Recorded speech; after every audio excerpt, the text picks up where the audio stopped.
जय श्री कृष्ण। हमें हमारे पुराणों से और हमारे सनातन धर्म से हमें क्या सीखना है, वेदों से हमें क्या सीखना है, इसमें अगर आपको पूरी मीमांसा में अगर जाएंगे तो पता नहीं आप कितने उलझ जाएंगे। लेकिन जीवन दर्शन के दो सिद्धांत आपको अवश्य सीखने हैं जो आपके जीवन में एक खरे सोने की तरह आपको जीवन दर्शन का मार्गदर्शन देंगे। आप मनुष्य हो, मनुष्य सामाजिक प्राणी है, ये भी सर्वविदित है। मनुष्य धर्म का आचरण करता है, ये भी सर्वविदित है। लेकिन धर्म के साथ साथ हमें अपने स्वभाव में दो चीज़ों का एक तुलनात्मक अध्ययन करके उनका बैलेंस बनाना है। और वो दो चीज़ क्या हैं? अहंकार कभी जीवन में आने मत देना अगर आप जीवन में सुखी रहना चाहते हो तो, और स्वाभिमान को कभी अपने जीवन में गिरने मत देना। यानी प्राउड कभी आए नहीं और हमारा सेल्फ जो रेस्पेक्ट है वो कभी हमारा टूटे नहीं। ये दो सिद्धांत आपके पास हैं तो समझना चाहिए जीवन का एक आनंद है।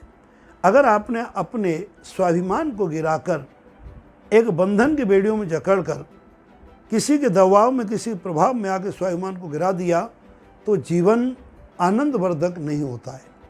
बहुत ज़्यादा इस विषय पर ना बताते हुए मैं सिर्फ आपको कुछ उदाहरण दे रहा हूँ। जैसे रावण को अहंकार था, ये संपूर्ण दुनिया कहती है और हमारे शास्त्र इस बात को प्रमाणित करते हैं। अंत में क्या हुआ कि रावण के अहंकार ने रावण को ही नहीं, उनकी संपूर्ण प्रजा को, इतना ही नहीं उनके संपूर्ण वंश को, और भी नहीं उनकी संपूर्ण लंका नगरी को हमेशा के लिए नष्ट कर दिया।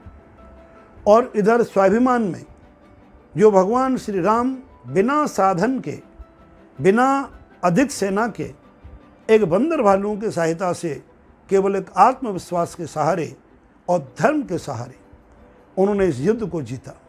ठीक उसी प्रकार को उदाहरण जब आप अपने जीवन में अपनाएंगे, देखेंगे।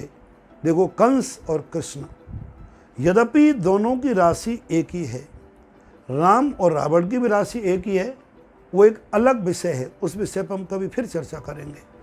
लेकिन कंस में अहंकार था और भय था, और भगवान श्री कृष्ण में एक धर्म के रक्षार्थ स्वाभिमान और निर्भीकता थी। उन्होंने बिना हथियार के, अपने आत्मबल के प्रभाव से, प्रभु शक्तियाँ धर्म के साथ होती हैं। गीता का सार और क्या है कि यत्र योगेश्वरो कृष्ण।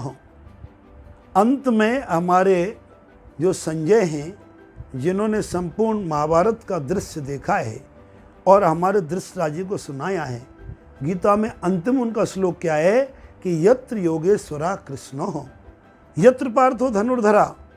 बोले, हे महाराज धृतराष्ट्र जी, जहाँ पर भगवान श्री कृष्ण यत्र योगेश्वरा कृष्ण हो, यत्र पार्थो धनुर्धरा, वहीं भगवान कृष्ण होंगे।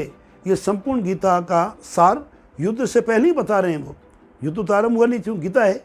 और यत्र योगेश्वरो कृष्ण यत्र पार्थो धनुर्धरा तत्र श्री विजयो भूतिर ध्रुवा, वहीं पर श्री विजय होगी। भूतिर ध्रुवा नीतिर मतिर मम, ये मेरी नीति है, ये मेरा मन है, ये मेरा सिद्धांत कह रहा है कि जहाँ भगवान है वहाँ न्याय और धर्म है। जहाँ न्याय और धर्म है वहाँ स्वाभिमान है, और जहाँ स्वाभिमान है वहाँ दुनिया की कोई शक्ति उसे हरा नहीं सकती। प्रिय बंधुओं, अपने जीवन को एक सुखपूर्वक जीना है, स्वाभिमान को जागृत करना है और अभिमान को हमेशा हमेशा हमेशा हमेशा के लिए कुचलना है। हमारे पूज्य गुरुदेव कहते थे, बेटा अहंकार को छूना मत और स्वाभिमान को छोड़ना मत। स्वाभिमान हमारा सेल्फ रेस्पेक्ट हमारे जीवन में, हमारा जीवन का एक अभिन्न अंग, अभिन्न साथी बनकर रहे। ये हमें जीवन में आनंद की अनुभूति देगा। और अहंकार हमारे जीवन में पग पग पर विनाश करेगा। इसके कितने उदाहरण, कितने ग्रंथों में, शास्त्रों में प्रमाण भरे पड़े हैं, किंतु केवल आपको दो उदाहरण इसलिए दिए हैं क्योंकि इन दो उदाहरणों के बारे में आम सभी आप लोगों को पता है कि कृष्ण क्या थे और हमारा कंस क्या था।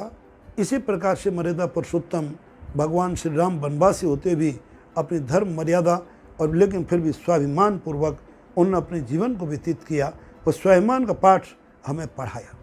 रावण ने जब अहंकार का सहारा लिया तो उसका क्या विनाश हुआ ये सर्वविदित है। बस इतना ही। जय श्री कृष्णा और जय श्री राधे।